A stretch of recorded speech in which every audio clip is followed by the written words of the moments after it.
Thank you. Thank you very much. Thank you. Thank you. Thank you. Good afternoon. Welcome to the White House. I want to join Hillary in welcoming all those who have been acknowledged and all the other family and friends of our honorees today. And I want to thank her for many things, but especially for the conversations that we had leading up to this day about the people who should be selected and the reasons there. Some of them reflect, now that we've been here 8 years and been involved in public life for nearly 3 decades, a lot of personal experiences that we have had, and we had a lot of good times talking about who should be here today and why. More than 60 years ago, President Franklin Roosevelt said, "Freedom cannot be bestowed, it must be achieved." From the founding of our nation, it has been the duty of each generation to achieve freedom all over again, to expand it, to deepen its meaning, to widen the circle of those who are included as full citizens. Today we honor 15 men and women who have done exactly that. They have helped America to achieve freedom. It is my honor on behalf of a proud nation to award each of them the Presidential Medal of Freedom, our highest civilian honor. In the words of our Constitution, they have helped us to secure the blessings of liberty by acts of bravery, conscience, and creativity. I am grateful for those who are here and for those who are being honored who are not here today. When Jim Burke was just starting out in business, his boss called him into the office and told him to shut the door. He had just made a mistake, and he was convinced he was about to be fired. Instead, his boss congratulated him, saying his mistake meant he was making decisions and taking risks. Over the years, his willingness to make the tough call in times of crisis and to put the public interest above all else has placed a higher premium on candor and corporate citizenship in the business world. In an age when many look only to the bottom line, he draws his values from a deeper well. Jim took a risk when he became chairman of the Partnership for a Drug-Free America. Most people think that's a problem you can talk about, but not much you can do about. There are clearly few challenges tougher and few more vital. Teaching our young people about the dangers of drugs, helping more to avoid them, helping more to overcome addiction once they have become involved. Like every other challenge in his life, he met it head on. Among other things, he's raised billions of dollars in private resources to help do the job. He has worked closely with administrations, both Democratic and Republican, with the Office of National Drug Control and Prevention. Last year, the teen drug use rate fell substantially, thanks in no small measure to years and years and years of passionate devotion by Jim Burke. Thanks to him, our families are healthier, our communities are safer, our nation is stronger. Commander, read the citation. Jim Burke has set the highest standards for corporate responsibility and civic involvement. As CEO of Johnson & Johnson, he promptly responded to a public health and corporate crisis of unprecedented proportions, placing the safety of consumers ahead of his company profits. As chairman of the Partnership for a Drug-Free America, he has energized America's advertising and media industries to create hundreds of powerful anti-drug messages, and he brought the partnership together with the National Youth Anti-Drug Media Campaign in a historic public health education effort that is changing American youth's attitudes about drugs. America salutes Jim Burke for his deep commitment to the welfare of its citizens.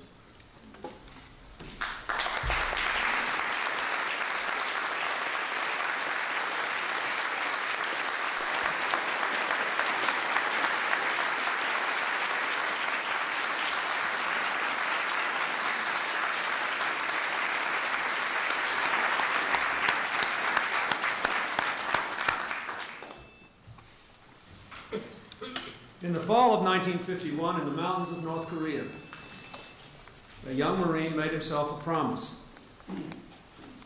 Whatever he faced in battle, he would strive to act just as his commander would act.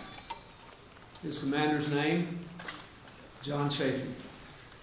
Captain Chafee set the standard for bravery, decency, and integrity, not only in war, but later in a long and distinguished career, first as Governor of Rhode Island, later Secretary of the Navy, then in 1976, by election of the people of Rhode Island, a United States Senator, where he would serve with distinction until his death 9 months ago. All of us who love public service and believe in America still miss him very much. Senator Chafee took on the tough issues, from health care to child care, to most of all the environment, even when it meant that he had to take on people in his own party. He proved that politics can be an honorable profession. He embodied the decent and vital center that puts progress in the public interest above partisanship. Today we offer this tribute to the man most people call Senator, but whose riflemen still proudly call Captain. His wonderful wife Jenny and his whole family are here on his behalf. We welcome them all. Commander, read the citation. The Medal of Freedom will be accepted today by Virginia Chafee. Consummate statesman and patriot, John Chafee provided the model for service to America. As a Marine in World War II in Korea, and later as Secretary of the Navy, he fought to protect the freedoms we cherish. As a state representative, governor, and U.S. Senator, he was a leader of the highest integrity, decency, and civility. John Chafee transcended partisanship to help forge some of the major environmental legislation of our time and promote the well-being of our children and disabled citizens. We honor John Chafee for his enduring legacy of cleaner air and water, conservation of precious natural resources, and compassionate advocacy on behalf of others.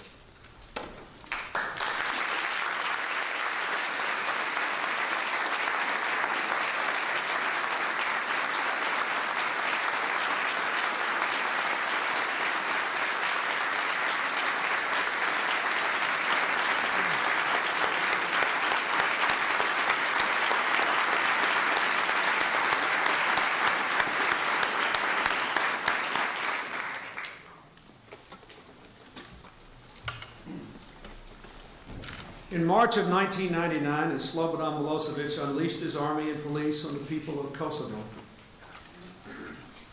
General Wesley Clark, NATO's Supreme Commander, was given the first military mission of its kind, directing the forces of a 19-nation alliance to end the brutal campaign of ethnic cleansing. The stakes were monumental. Almost 1 million people have been driven from their homes solely because of their ethnic and religious background.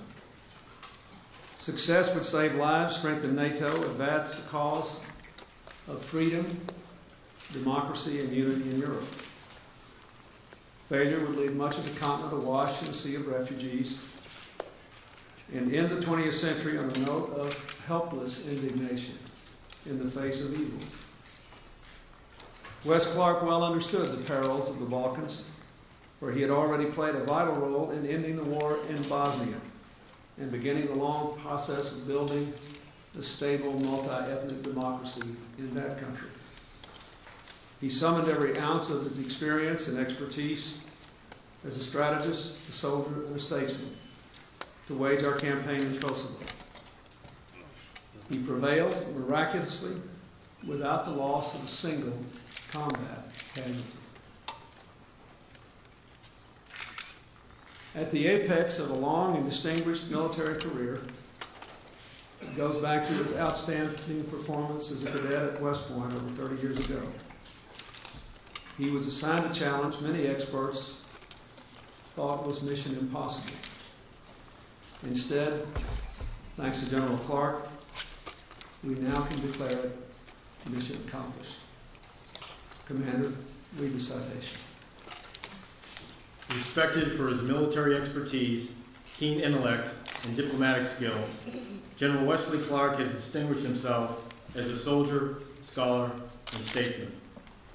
Graduating from West Point at the head of his class, he set a standard of excellence that has been his lifelong benchmark, whether serving in Vietnam, as a key negotiator of the Dayton Peace Accords, or as head of the U.S. European Command. As Supreme Allied Commander of the North Atlantic Treaty Organization, he led the 19-member alliance to a historic victory in Kosovo and NATO's longest and most difficult military campaign. For his outstanding leadership and dedicated service, General Clark has earned the respect and admiration of a grateful nation.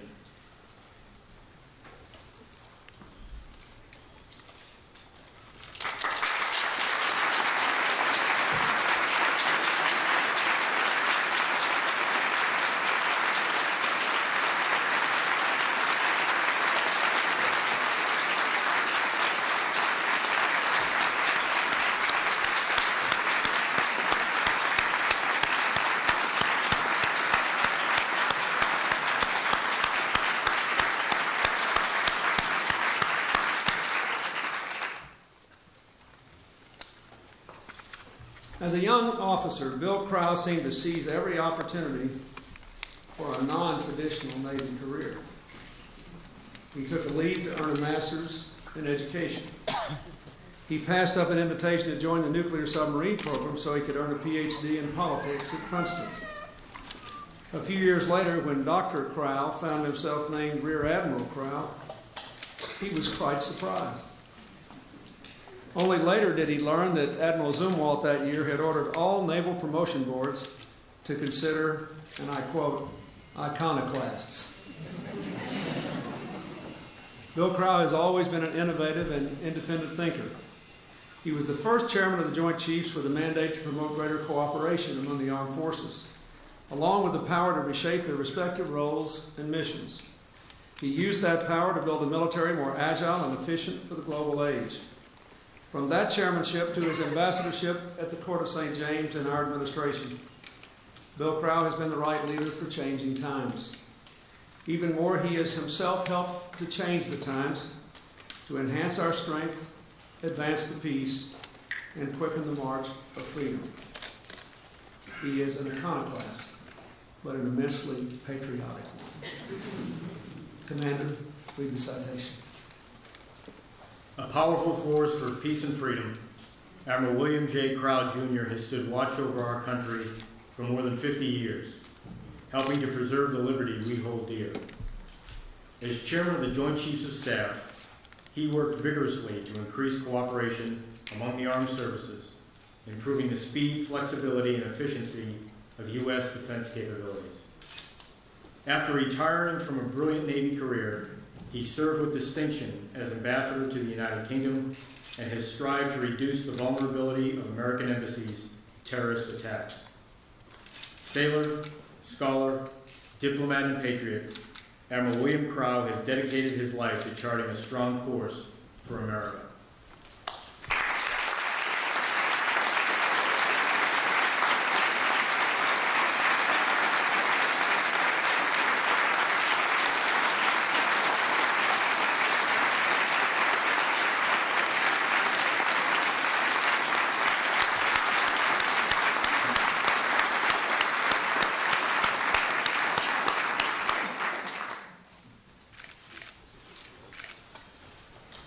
Her namesake is Marian Anderson, one of the greatest American singers of all time.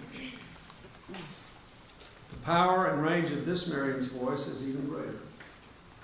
It brought Robert Kennedy to Mississippi, helped to organize the Poor People's Campaign, inspired Hillary and thousands of other citizens, young and old, to join her through the years in the crusade that has become known as the Children's Defense Fund, the base from which he has changed the future for millions of America's children by grassroots actions and successful lobbying in Congress for health care, child care, education, and so much more. Marian Wright Edelman has lived a life of giving. In the process, she has built a family of distinguished citizen givers. She is a tireless advocate, a driving force, crusader of conscience. Like her namesake, Marian's voice is always strong and true, singing that we are all children of God and therefore must protect all our children. Commander, read the citation. A passionate advocate on behalf of children, minorities, and the poor, Marian Wright Edelman has given a powerful voice to those too often unheard. The first African-American woman admitted to the Mississippi bar, she devoted herself to the struggle for civil rights. As founder of the Children's Defense Fund, for almost 30 years she has championed the needs of our nation's children and families, from child care to education to children's health. When our children cried out, "Dear Lord, be good to me. The sea is so wide and my boat is so small," God bless them with Marian Wright Edelman.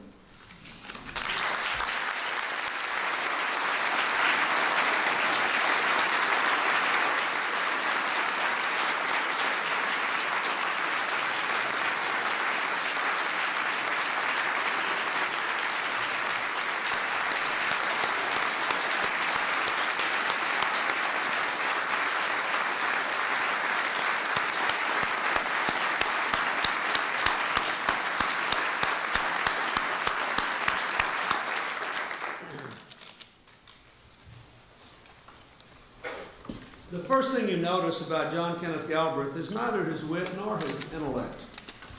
Those are the second and third things. First, you notice his height, which, like his passion for public service, is the legacy of his father. The elder Galbraith once told him, "We are obliged, because of our enormous size, to alter the world to our specifications." That is just what Professor Galbraith has spent a lifetime doing. From the lecture halls of Harvard to wartime Washington to a diplomatic post in India, he has altered our world, making it better, nobler, more just. It is ironic that John Kenneth Galbraith actually coined the term conventional wisdom, since he spent his entire life challenging it. He once said he always suspected President Kennedy sent him to India just to be free of his political advice and policy ideas. Actually, President Kennedy drew a lot from those ideas, as have generations of American leaders and thinkers ever since.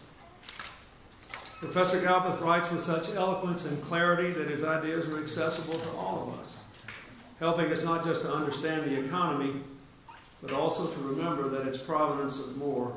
It is the providence of more than a privileged few. Commander, read the citation. A renowned economist, distinguished public servant, influential educator, and prolific author, John Kenneth Galbraith has contributed immeasurably to the life of our nation. With clarity, wit, and a keen social conscience, he has made complex economic theories and processes comprehensible to a wide audience and highlighted the social and ethical impacts of economic policies. A tireless reformer of the free enterprise system, he has resolutely prompted social justice and challenged conventional assumptions in his Harvard classroom as well as the public arena. Throughout his full life, John Kenneth Galbraith has used his sharp intellect and his clear moral vision to create a good society.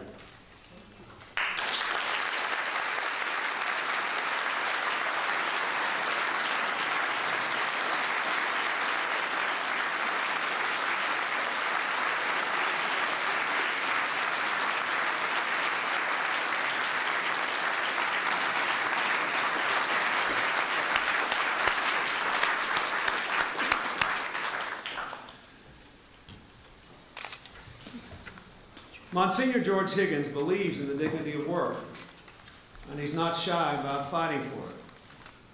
For more than 60 years now, he has organized, marched, prayed, and bled for the social and economic justice of working Americans. He spoke a fundamental truth when he said, "Work is an important way in which we exercise our humanity." In return, society offers us not only our daily bread, but a sense that we ourselves are honored for the contributions we make.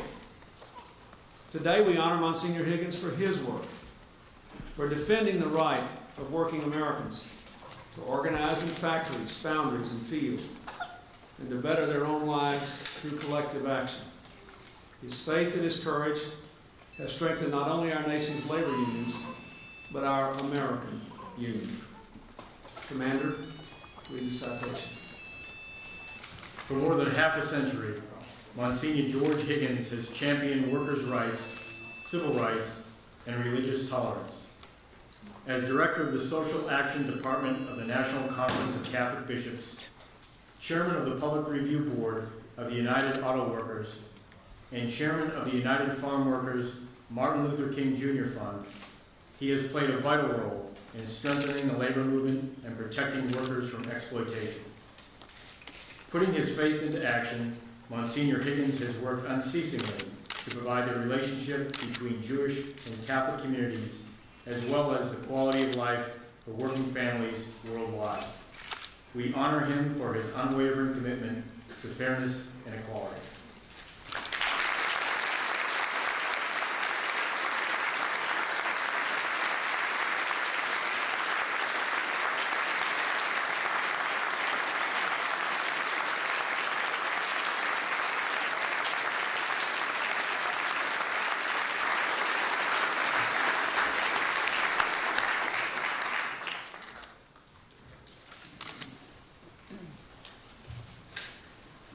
You are now about to witness one of the best things about this ceremony.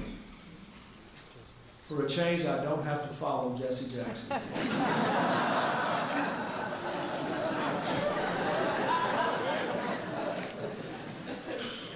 But the truth is, America has followed Reverend Jackson.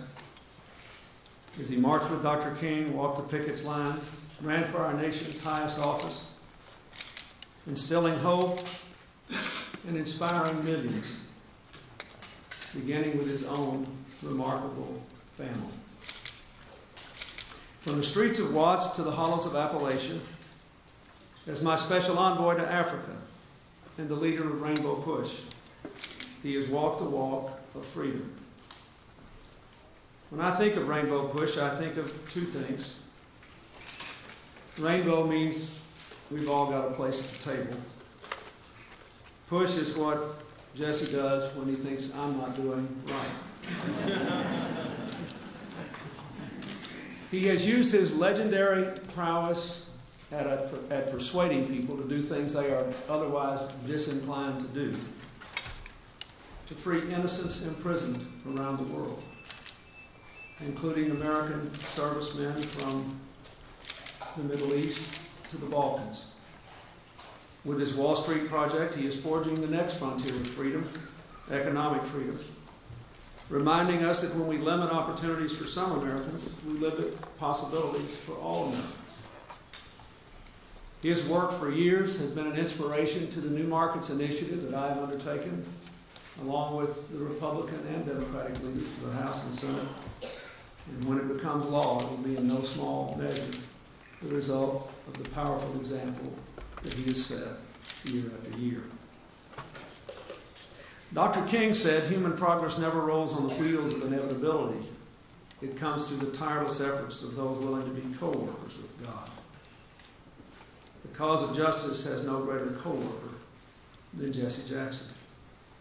It's hard to imagine how we could have come as far as we have without the creative power, the keen intellect, the loving heart, and the relentless passion of Jesse Louis Jackson.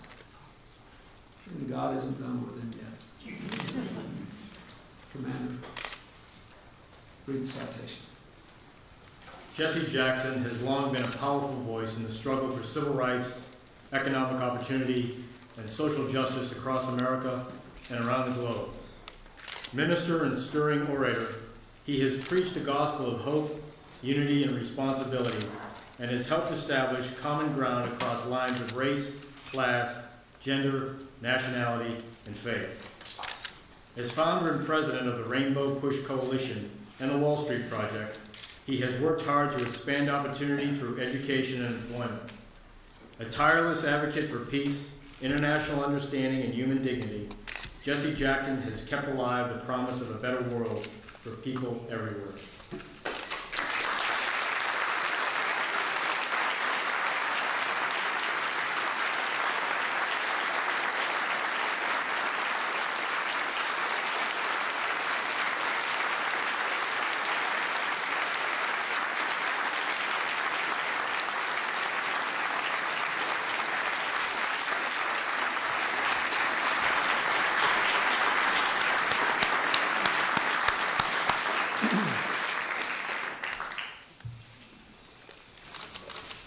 As a Catholic schoolgirl, Millie Jeffrey dodged the stones of neighborhood bigots and watched as Klansmen marched through town with a burning cross. As a union organizer in Mississippi, she stood bravely as company men snapped bullwhips at her feet. Clearly, they didn't know whom they were up against. She may be small in stature and humble in manner, but she is very strong. She worked with Walter Reuther and counseled the Kennedys, influencing all with her courage and her unflagging commitment to social justice. To meet the need for more women in public office, she started the National Women's Political Caucus and sparked the effort to nominate Geraldine Ferraro 16 years ago. For countless women around the world, she remains an inspiration. Her impact will be felt for generations, and her example never forgotten. Commander, read the citation. For more than 60 years, from the days of the Great Depression to today's unprecedented economic expansion, Mildred Jeffrey has helped working men and women break down barriers to social and economic justice and thrive as a part of America's labor force. The first director of the Women's Department of the UAW and a founding member of the National Women's Political Caucus, she has inspired generations of women to make their voices heard and their votes count. Advisor to President Kennedy on youth employment and to President Carter on women's issues, Millie Jeffrey has lit the way to a brighter future for people across our nation.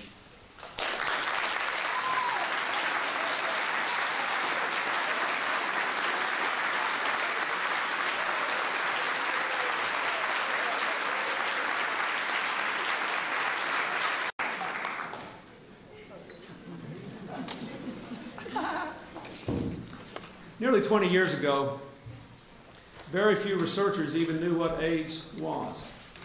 Even fewer had the courage to speak out about it. Dr. Matilda Krim was one of the first to grasp its terrible implications. But she was not content simply to raise the alarm. She marshaled others to establish the American Foundation for AIDS Research, raising awareness, raising millions for research, and raising the hopes of countless people bravely confronting this deadly disease. Despite some promising scientific breakthroughs, we know the fight against AIDS is nowhere near won. As she reminds us, we must not grow complacent. She said recently, we're about halfway on a long road. Thanks to her vision, her ability to inspire, her enduring compassion for those in need, we now travel that road united and determined to prevail. Commander, read the citation. A noted biomedical researcher and AIDS educator, Matilda Krim has served in the front lines of the battle against HIV and AIDS for almost 2 decades. One of the first to recognize the gravity of the AIDS pandemic, she established the AIDS Medical Foundation in 1983, which eventually grew into the American Foundation for AIDS Research. As the foundation's chair, she has devoted herself to developing and funding community-based AIDS research and raising public awareness about the disease. An extraordinary example of compassion and commitment, Matilda Krim has given comfort and hope to the preserved dignity of thousands of people living with AIDS.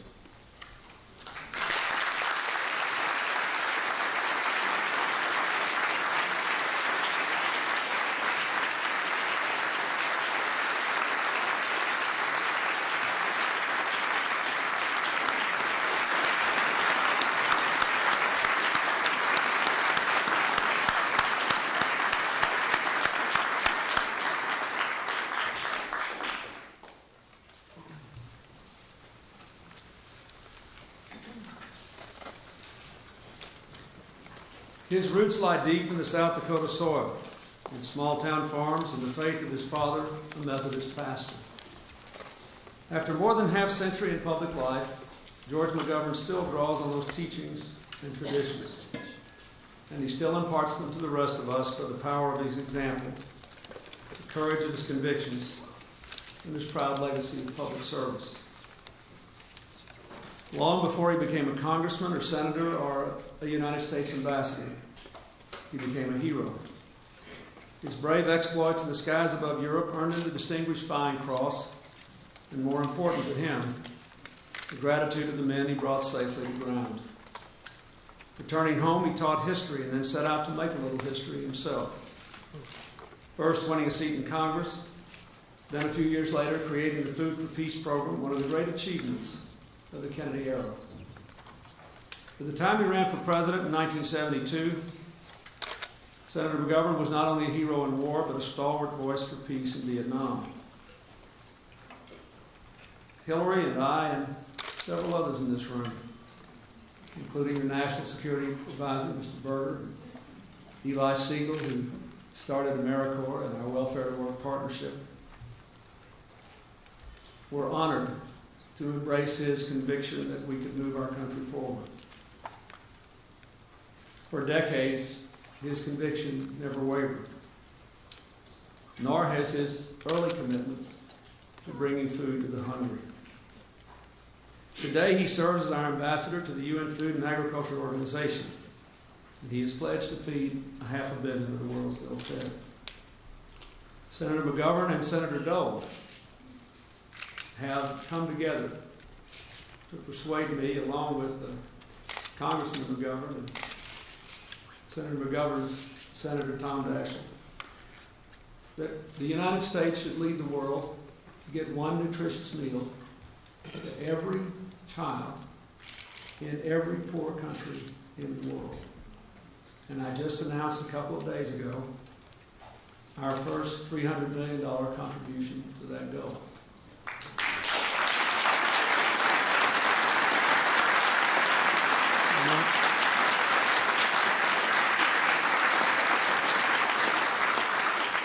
This initiative could not only feed hungry children, but lead to the enrollment of millions of children not now in school, especially girls in poor countries.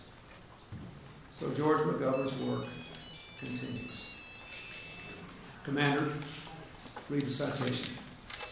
War hero, senator, and diplomat, George McGovern embodies national service. As director of the Food for Peace program, he oversaw the donation of millions of tons of food to the developing world, and in the Senate, he continued to lead the crusade against hunger by expanding key nutrition programs. Today, as our representative to the UN Food and Agricultural Organization, Senator McGovern is fighting to make real his visionary plan to feed 500 million of the world's hungry by the year 2015. George McGovern is one of the greatest humanitarians of our time, and the world will benefit from his legacy for generations to come.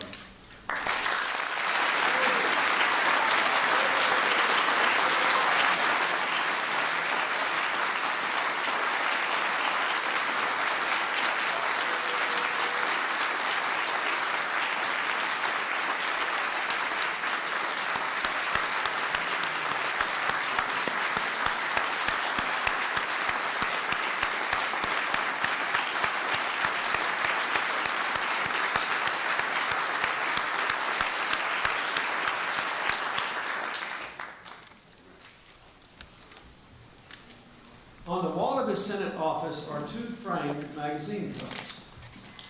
One says, Moynihan, the conscience of a neoconservative.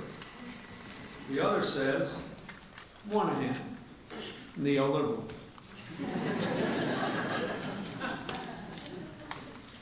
I think he suspects that a great deal of his success in life has come as a result of keeping the rest of us slightly confused. But whatever label is assigned to him, not a day goes by when Daniel Patrick Moynihan is not brilliantly, dynamically, uniquely himself. He is Hell's Kitchen and sophisticated wit and a tough, blunt critic of social injustice. A man of ideas, and a man of action. By this dazzling collection of qualities, Pat Moynihan has served and survived 4 successive presidencies, the only American ever to have done so. Most of the people who work for me are glad to have survived one. He represented American interests in India. He has stood up for our ideals powerfully in the United Nations. New York sent him to the Senate in America's bicentennial year. And in the quarter century since, he has championed diversity and waged without relent the war on poverty he helped to launch. I was interested to learn, as Hillary said, that Senator Moynihan actually helped to create the medal he is about to receive. President Kennedy charged him with that task, and as the President decreed, the standard of achievement was set very high indeed. I know that every American will agree that in the 4 decades since, Senator Moynihan has exceeded the standard set by every conceivable measure. Commander, read the citation. An academic, diplomat, public servant, and champion of the underprivileged, Daniel Patrick Moynihan has worked for social and economic justice throughout his extraordinary career. The only American to serve as a high-level advisor to 4 successive presidents, he focused the national spotlight on poverty and urban blight.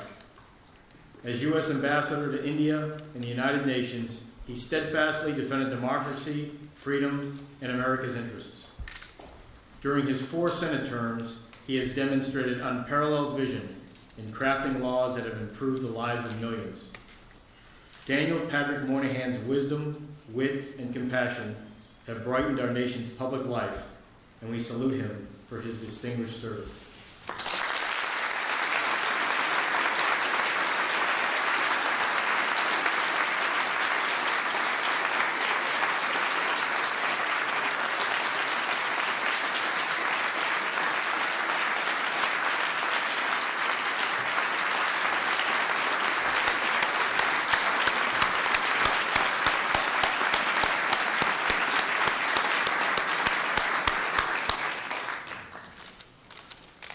Cruz Reynoso is the son of Mexican immigrants who spent summers working with his family in the fields of San Joaquin Valley.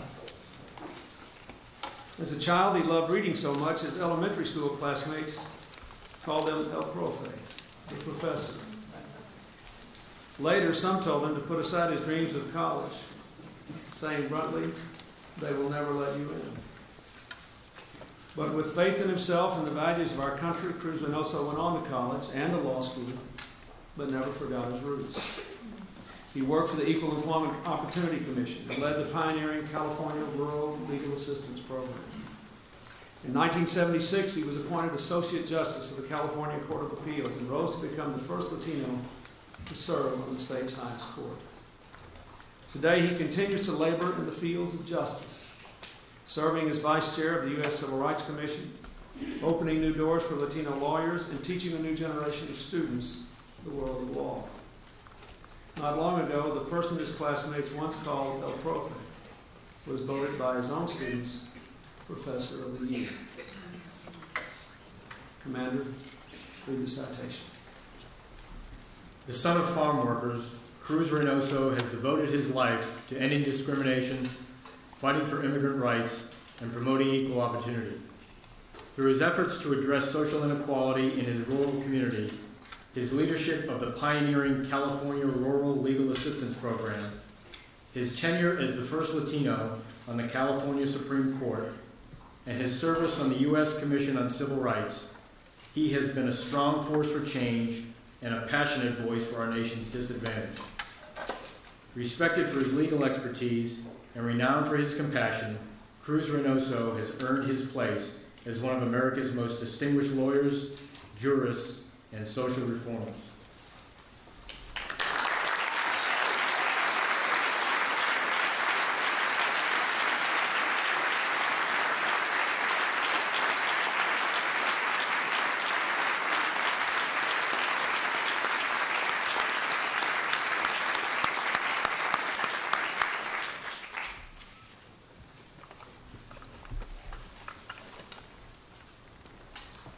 In the New Testament book of Romans, it is written, "And how shall they hear without a preacher?" The Lord may have had that passage in mind the day Gardner Taylor was born. Or once again years later when a terrible car accident convinced him to abandon law school and enter the ministry. His eloquence has inspired generations, helping us to see the hard challenges of life in the revealing light of Scripture. As founder of the Progressive National Baptist Convention, Reverend Taylor helped to galvanize black churches all across America in the struggle for civil rights. As a pastor in Brooklyn, he has worked to repair the breach, whether racial, political, or economic. He speaks not just from the Scriptures, but from his soul. The gift God gave him, he in turn has shared with us. For at least 20 years now, if anyone made a list of the 5 or 6 greatest preachers in America, Gardner Taylor would always be at the top. For those of us who heard him preach, and those of us whom he has counseled in his private wisdom, we know we have been in the presence of not only a man of God, but a great American citizen. Commander, read the citation. One of America's greatest preachers, the Reverend Gardner C. Taylor, has uplifted us through his eloquent sermons, providing a moral compass to help guide the lives of people across our nation and around the world. His life's work has been a sermon as well, teaching that none live in dignity when any are oppressed, and that faith can transcend racial, social, and economic boundaries. As a civil rights pioneer and longtime pastor of Brooklyn's Concord Baptist Church, Gardner Taylor is a man of the people and of God, and a leader of singular courage, humility, and compassion.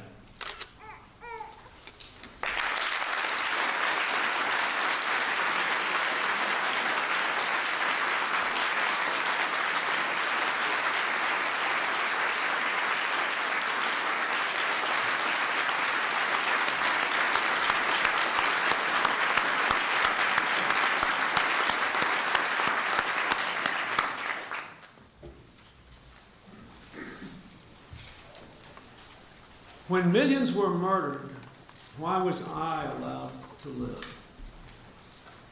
For more than half a century, Simon Wiesenthal has asked himself this question again and again.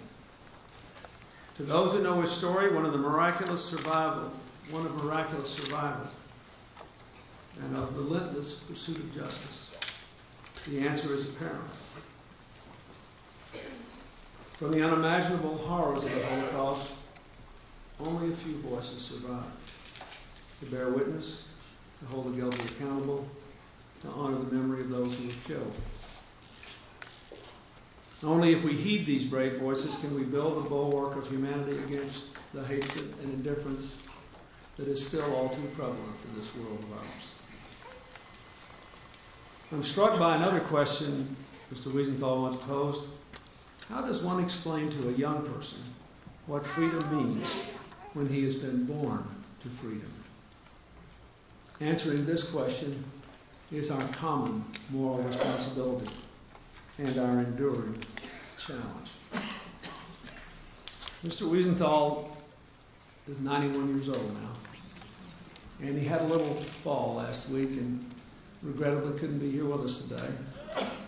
He's all the way over in Europe, in Vienna, but he is listening to us by telephone.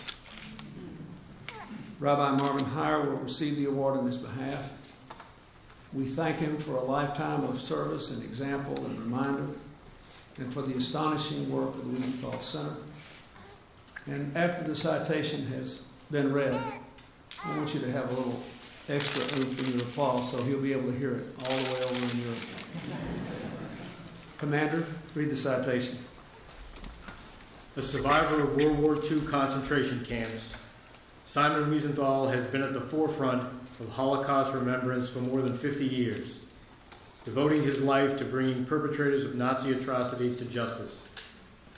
His efforts have ensured the arrest of more than 1,000 war criminals, and he continues to inspire others in the fight against racism and intolerance. for his commitment to preserving the memory of Holocaust victims, his unrelenting pursuit of truth, and his dedication to educating a new generation about the devastating consequences of remaining silent in the face of horror, the world owes its profound gratitude to Simon Wiesenthal.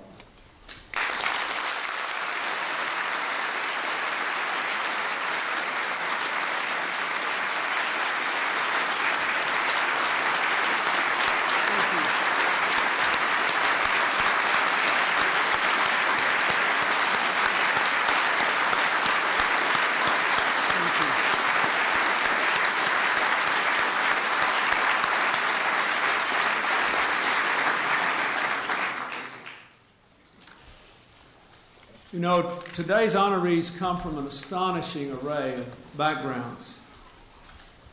Their experiences and their service are remarkably different. Yet they share in common a devotion to freedom and its expansion, to being good citizens, to serving their fellow human beings. Everyone in our country has been enriched by the service of everyone on this stage.